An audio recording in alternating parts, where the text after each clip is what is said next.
Hey guys, तो आज हम शुरू करेंगे कंफर्ट डिवाइसेस के बारे में। जो हमारा आज का चैप्टर होगा, जो टॉपिक होगा वो क्या होगा, कंफर्ट डिवाइसेस के बारे में। इससे पहले हमने देखा था क्या बेसिकली कम्युनिकेशन चैप्टर को, कि कम्युनिकेशन में क्या क्या होता है, कम्युनिकेशन बैरियर्स कौन कौन से होते हैं, कैसे कम्युनिकेशन बैरियर को ओवरकम करते हैं। उसके साथ ही क्या देखा था, एक चीज और, कि हमारे जो बेसिकली थेरेप्यूटिक इन्वायरमेंट था वो क्या होता है। ठीक है, उसके बारे में सारी चीजें मैंने आपको बता दी थी प्रीवियस लेक्चर में। तो आज का जो लेक्चर होगा वो हमारा किस पे बेसिस होगा, वो कंफर्ट डिवाइसेस पे बेसिस होगा। कंफर्ट कैसे मिलना चाहिए, तो बात जब भी कंफर्ट शब्द की आएगी, ठीक है, तो कंफर्ट किससे कंसर्न होगा, हमारे आराम से। ठीक है, हमें कैसा फील होता है उससे होता है कि हम अगर आराम फील करते हैं, अगर हम किसी चीज को करते हैं, सपोज किसी काम को करते हैं, पढ़ाई करते हैं, तो हमें अगर आराम मिलता है पढ़ाई के समय तो हम अच्छे तरीके से पढ़ाई कर लेते हैं। बट अगर पढ़ाई के टाइम में गाना बजाना किसी ने शुरू कर दिया, या पढ़ाई के टाइम में सपोज मैं आपको पढ़ा रहा हूँ और यहाँ तेज आवाज से लाउड आवाज में चलने लगे, या फिर टेम्परेचर यहाँ का अचानक 50 डिग्री 52 डिग्री हो जाए, तो क्या होगा, this is a kind of discomfort. और मुझे दिक्कत होगी, जो मेरा एक्चुअल काम है उसकी इंटेंसिटी, उसकी जो स्मूथनेस होगी वो कम हो जाएगी। तो कंफर्ट बेसिकली क्या होता है कि फ्री फ्रॉम एंजाइटी और ट्रबल। ठीक है, कोई भी एंजाइटी हो, कोई भी ट्रबल हो, कोई भी पेन हो, किसी टाइप का भी पेन हो, अगर उससे हमें मुक्ति मिलती है, फ्री फ्रॉम एंजाइटी, पेन और trouble, that we can work in a smoothly और fluent environment, that is called as comfort. तो आज उन्हीं की बात करेंगे, कौन कौन सी कंफर्ट डिवाइसेस होती हैं। और कंफर्ट डिवाइसेस बेसिकली क्या होते हैं, वो कुछ आर्टिकल्स होते हैं। आर्टिकल्स मतलब पढ़ने लिखने वाले आर्टिकल्स नहीं, जो हम बेसिकली न्यूज आर्टिकल्स पढ़ते हैं वो आर्टिकल्स नहीं। कंफर्ट डिवाइसेस वो आर्टिकल्स होती हैं जिनका हम यूज करते हैं, बेसिकली जो हमारे पास इक्विपमेंट्स होते हैं। ठीक है, उन इक्विपमेंट्स का यूज करके हम पेशेंट को क्या करते हैं, रिलैक्सेशन फील कराते हैं। पेशेंट ऑलरेडी बेसिकली कोई प्रॉब्लम है तभी हॉस्पिटल में एडमिट हुआ है और बेसिकली पेन में है सपोज, तो हम क्या करते हैं, हम कुछ मेजर्स यूज करते हैं, हम कुछ आर्टिकल्स यूज करते हैं, ताकि जो पेशेंट हो हमारा, उसे बाकी के जो पेन है उसको, उसके पेन को, उसके दर्द को हम थोड़ा कम कर सकें, उसको जो डिस्कम्फर्ट हो रहा है उसको कम कर सकें। ठीक है, ताकि जो ऑलरेडी उस पेन में है, ठीक है, उसके ऑलरेडी जो पेन में है, उस ऑलरेडी उस पेन की इंटेंसिटी कम हो जाए। ठीक है, ताकि वो थोड़ा बहुत जो डिस्कम्फर्ट है उससे आराम मिल सके। तो आज शुरू करेंगे हम इस कंफर्ट डिवाइसेस वाले चैप्टर को, जिसमें हम एक चीज और भी देखेंगे कि बेड्स के बारे में बात करेंगे। ठीक है, बेड कितने टाइप्स के बेड होते हैं, कार्डियक बेड होता है, एम्पुटेटेड बेड होता है, ठीक है, और कौन कौन से बेड होते हैं, उसके अलावा ओपन बेड होता है, क्लोज बेड होता है। तो जितने बेड्स हैं उनके बारे में भी बात करेंगे। तो आइए शुरू करते हैं आज इस चैप्टर को। तो अब शुरू करते हैं कंफर्ट के बारे में। कंफर्ट होता क्या है बेसिकली। तो जो कंफर्ट होता है उसकी डेफिनेशन की बात करेंगे तो क्या है, comfort is A contented enjoyment. Contented मतलब क्या होता है कि स्ट्रेस है बट एंजॉयमेंट हम कर रहे हैं, आराम है, हमें कंफर्ट है। तो कहेंगे जो बेसिकली कंफर्ट जो होता है वो क्या है, कंटेंटेड एंजॉयमेंट। ठीक है, that is free from anxiety, trouble, stress और फियर। ठीक है, कोई भी स्ट्रेस हो रहा है, कोई भी एंजाइटी है, लेकिन हम उससे मुक्त हैं, दैट इज कॉल्ड कंफर्ट। हम सपोज मान लीजिए क्लास कर रहे हैं, या सपोज मान लीजिए कोई काम कर रहे हैं, उस भय का माहौल नहीं है ना, कहते हैं कि डर का माहौल है, तो भय का माहौल नहीं है, तो उसमें क्या होगा, हमारा जो काम होगा स्मूथली होगा, फ्लुएंटली होगा। लेकिन अगर भय का माहौल रहेगा, अगर कुछ लाउड आवाजें आएंगी, सपोज कोई इन्वायरमेंट होगा जिसमें ह्यूमिडिटी ज्यादा होगी, टेम्परेचर ज्यादा होगा सपोज, या कोई जो ऑर्डर्स होते हैं, जो सुगंध होती है, जो गंध होती है, वो अच्छी नहीं आएगी। इस केस में क्या होगा, जो हमारा जो वर्क होगा वो डायरेक्टली इन्फ्लुएंस होगा और हम उतना एफिशिएंटली वर्क नहीं कर पाएंगे, उतना स्मूथली या उतना फ्लुएंटली वर्क नहीं कर पाएंगे, और एफिशिएंसी जो होगी हमारे वर्क की घट जाएगी। तो ये बेसिकली डेफिनेशन था, आप देख सकते हो कंफर्ट का। कंफर्ट होता है, तो comfort is a state of contented enjoyment that is free from pain, trouble, tension and anxiety. ठीक है, जो पेन, ट्रबल या टेंशन या एंजाइटी से बेसिकली क्या है, फ्री है। ठीक है, इसमें एक चीज और होता है कि जो डेफिनेशन होता है उसमें होता है कि comfort is state of contented enjoyment that is free from mental, physical and any type of psychological pen, trouble, anxiety. ठीक है, या स्ट्रेस, किसी भी टाइप का स्ट्रेस हो, या तो फिजिकल हो, मेंटल वेलबींग हो, उससे अगर मुक्ति मिलती है। ठीक है, मेंटल वेलबींग में अगर कोई स्ट्रेस बाधा डाल रहा है, उस स्ट्रेस से अगर हमें मुक्ति मिलती है तो that is called as comfort basically. अब दो फैक्टर्स होते हैं, जो फैक्टर्स की बात करेंगे। एक फैक्टर होता है कि फैक्टर्स प्रमोटिंग कंफर्ट। ठीक है, क्या है, फैक्टर्स जो प्रमोट करते हैं कंफर्ट को, और अनदर वन इज की फैक्टर्स इनहिबिटिंग कंफर्ट। ठीक है, दो फैक्टर्स मैंने लिखे हैं। एक तो फैक्टर क्या है कि फैक्टर प्रमोटिंग कंफर्ट और फैक्टर इनहिबिटिंग कंफर्ट। तो पहला फैक्टर क्या होगा हमारा, कि टेम्परेचर का ज्यादा हो जाना, जो प्रमोट करेगा। अगर टेम्परेचर जो होगा नॉर्मल रहेगा हमारा, ठीक है, ज्यादा रहना क्या करेगा, ज्यादा रहना क्या करेगा, हमारा इनहिबिट करेगा। एक टेम्परेचर अगर नॉर्मल रहता है तो हमारा काम जो क्या होगा, जैसे अभी टेम्परेचर राइट नाउ है, तो मैं भी अगर एयर कंडीशन रूम में खड़ा हूँ, 26 डिग्री या 24 डिग्री टेम्परेचर है राइट नाउ, तो क्या होगा कि जो मेरा जो काम है, मैं जो पढ़ा रहा हूँ वो फ्लुएंटली पढ़ा हूँ, स्मूथली पढ़ा पा रहा हूँ। बट इन दैट केस अगर अभी यहाँ के टेम्परेचर जो नॉर्मल बाहर के टेम्परेचर है 45 डिग्री या 48 डिग्री हो जाए, तो उस केस में क्या होगा, मुझे पसीना आएगा और मैं थोड़ा डिस्कम्फर्ट हो जाऊंगा। ठीक है, पढ़ाने में क्या होगा, डिस्कम्फर्ट हो जाएगा। सेम है।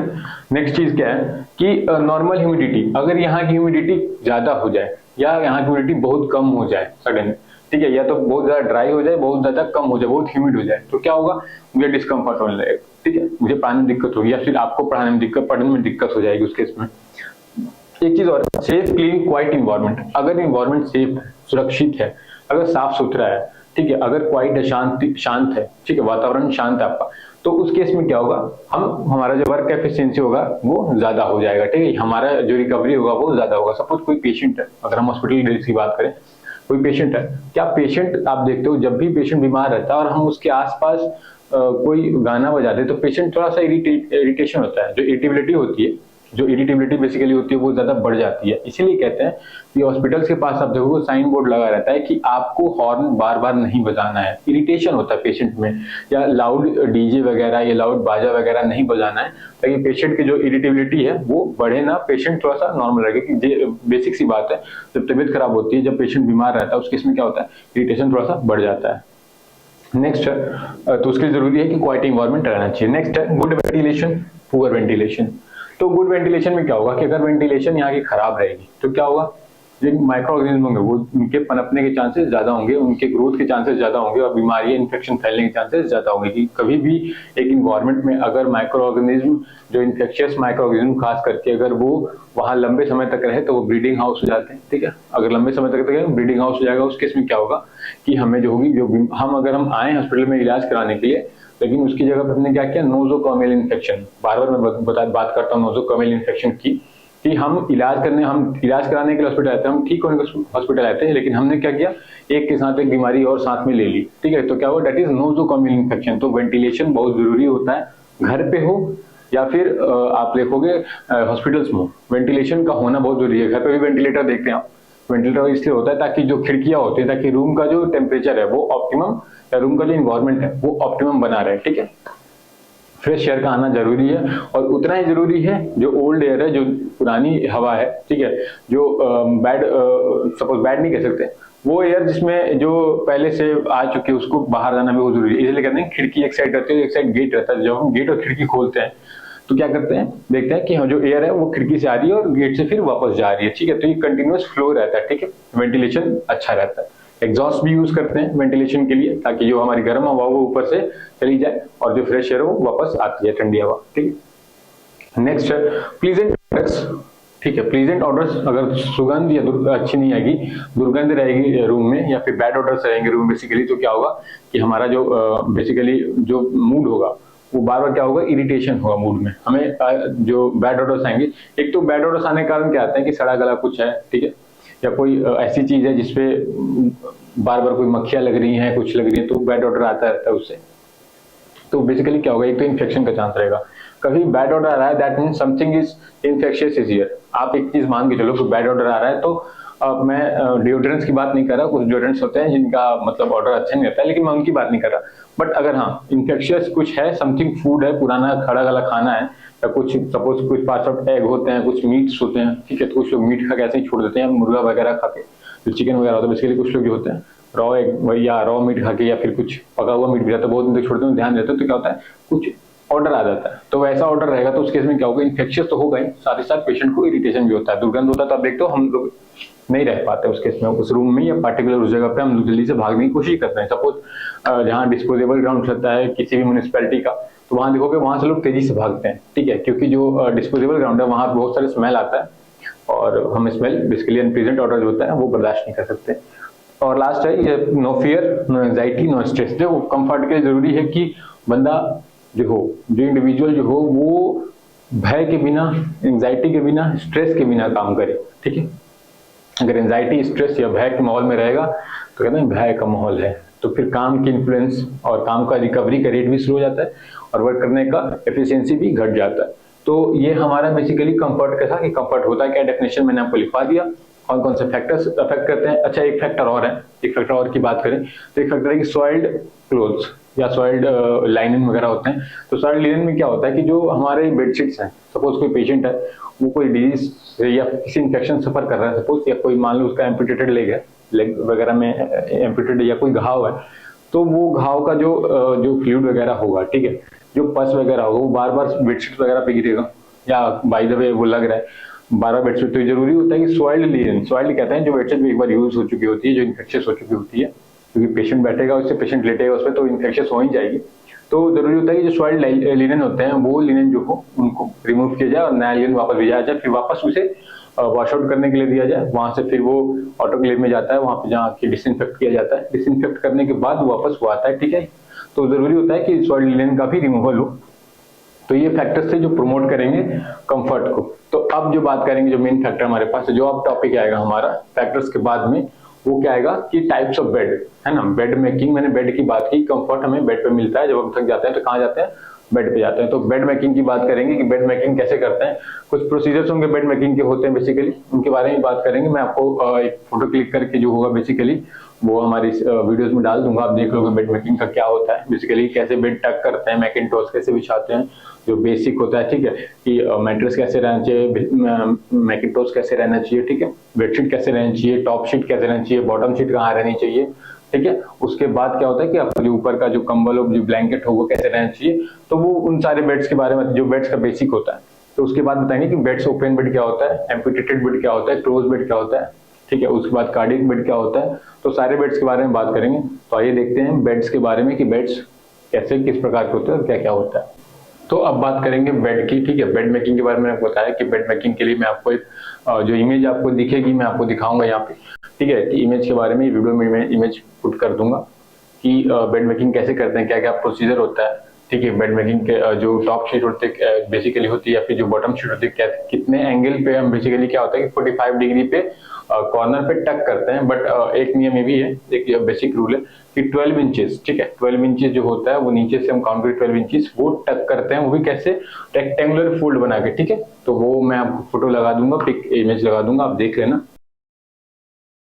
तो अब बात करेंगे टाइप्स ऑफ बेड की, कि बेड कितने टाइप्स के होते हैं बेसिकली। तो मैंने 2 टाइप्स के बेड बताए आपको, यहाँ पे आप देखोगे लिखा हुआ 2 टाइप्स के, सिंपल बेड और एक स्पेशल बेड्स, ठीक है। सिंपल बेड्स क्या होते हैं कि जो बेसिकली सिंपली यूज करते हैं हम, जिसमें क्या क्या होता है कि क्लोज होता है, ठीक है, जिसको हम क्या कहते हैं अनऑक्युपाइड बेड भी कहते हैं, और एक एम्प्टी बेड के नाम से जाने जाता है।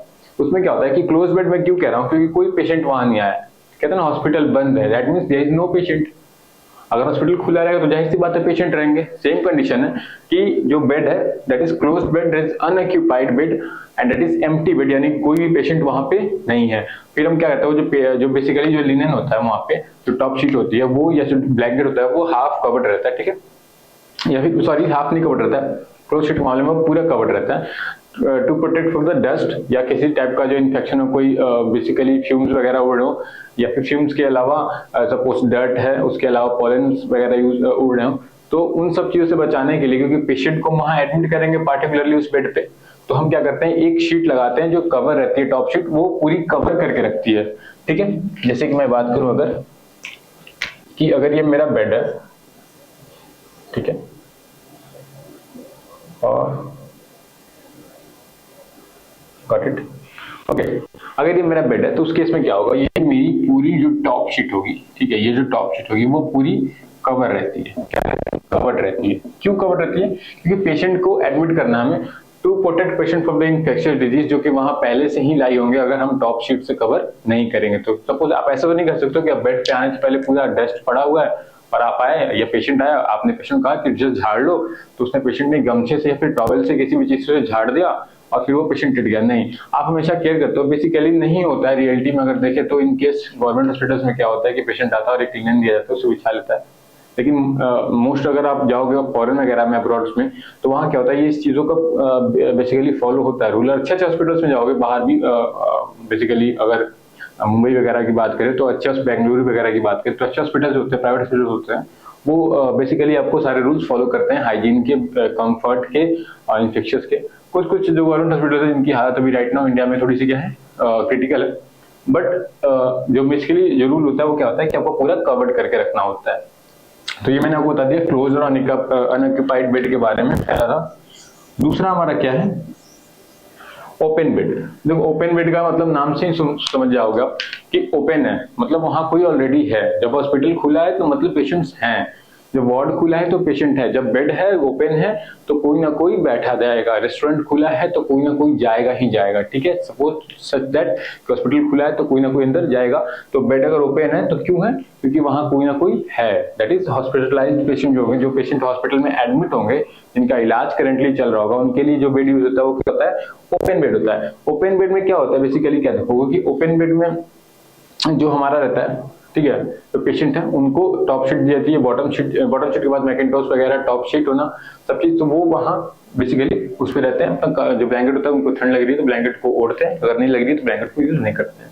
थर्ड है ऑक्यूपाइड बेड। अच्छा, ओपन बेड में एक और चीज है कि जो पेशेंट होते हैं वो दर्शाना होता है वो, ठीक है, कि बेड जो है वो ओपन है।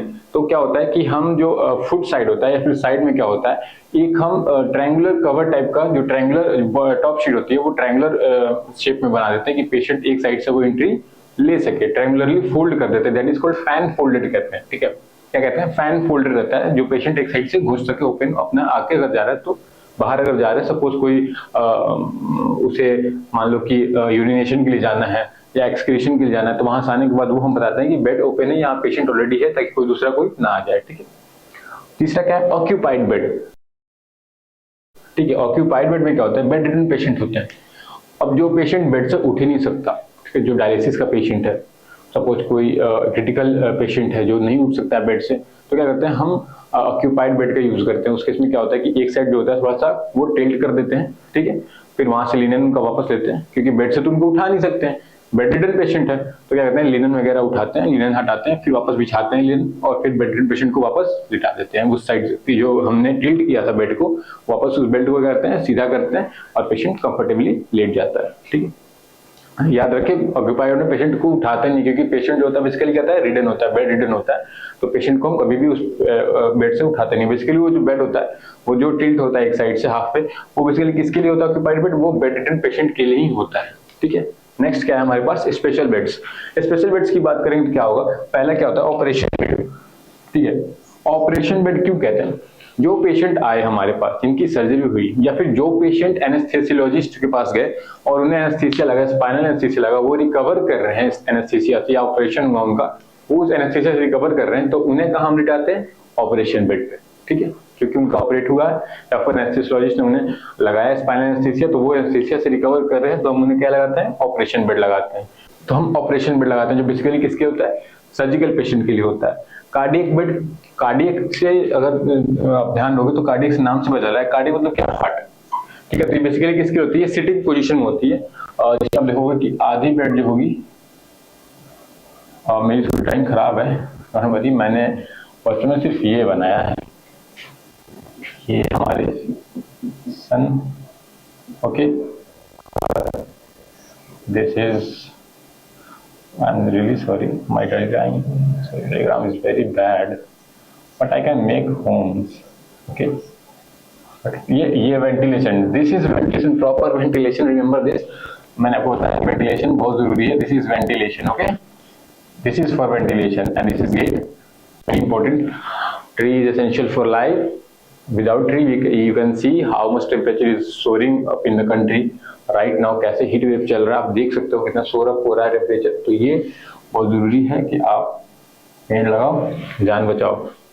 तो मैंने आपको बताया कि बेड्स के बारे में, ये जो बेड है हमारा वो हाफ जो होता है वो इस पोजीशन में होता है, मैं अपने हाथ से बता रहा हूँ, ध्यान दोगे तो इस पोजीशन में, ठीक है, ये हाफ बेड, और ये भी कार्डियक पेशेंट के लिए वो सिटिंग पोजीशन होती है बेसिकली। ये अगर मेरी स्क्रीन पे अगर मेरा हाथ आप ध्यान से होगी, सिटिंग पोजीशन होती है बेसिकली कार्डियक बेड के लिए, जिसमें ये प्लेन सर्फेस रहता है, नॉट डाउन जिसे दिख रहा है, नहीं प्लेन सरफेस रहेगा, और ये उठा रहेगा, जो पेशेंट होगा वो इस कंडीशन में बैठा रहेगा, तो उसको कंफर्ट देने के लिए, क्योंकि उस कंडीशन में उसकी जो कंफर्टनेस होगी वो बेसिकली कंफर्ट लेवल थोड़ा सा इंक्रीज हो जाता है, तो वो किस लेते हैं, वो हार्ट डिजीज के पेशेंट के लिए, कार्डियक के पेशेंट लेते हैं, या फिर पेशेंट क्या हो डिफिकल्टी इन ब्रीदिंग हो रही, डिस्निया का पेशेंट है, उसके लिए हम यूज करते हैं कार्डियक बेड का। थर्ड है फ्रैक्चर बेड। तो फ्रैक्चर बेड से नाम से पता चला कि जो अगर किसी के एक्सट्रीमिटीज फ्रैक्चर कर जाए, किसी का ट्रंक फ्रैक्चर कर जाए, तो उस केस में हम क्या करते हैं, फ्रैक्चर बेड का यूज करते हैं। फ्रैक्चर बेड कैसा होता है, मैं आपको इमेजेस लगाऊंगा, मैं बार बार कह रहा हूँ। तो फ्रैक्चर बेड बेसिकली क्या होता है, वो फ्रैक्चर पेशेंट के जिनकी एक्सट्रीमिटीज या जिनका ट्रंक फ्रैक्चर हो जाता है, उस केस में क्या करते हैं हम, फ्रैक्चर बेड का यूज करते हैं। थर्ड वन, फोर्थ वन क्या था हमारे पास, एम्पुटेटेड लेग। मतलब क्या होता है, जो स्टम्प्ड बेड भी कहते हैं, इसे क्या कहते हैं चीज, स्टम्प्ड बेड। अगर यहाँ नहीं है तो मैं यहाँ लिख दे रहा हूँ, एम्पुटेटेड को क्या कहते हैं, एम्पुटेटेड बेड को that is stumped bed, stumped. क्योंकि अब देखोगे एम्पुटेटेड लेग के बाद क्या होता है, स्टम्प्ड वो टाइप का हो जाता है। आपका जो लेग होता है, जो पेशेंट का लेग होता है, बेसिकली स्टम्प्ड हो जाता है। ये अगर लेग है पेशेंट का सपोज, तो ये क्या हो जाता है, एम्पुटेशन के बाद ऐसा स्टम्प ये पूरा कट जाता है इस टाइप।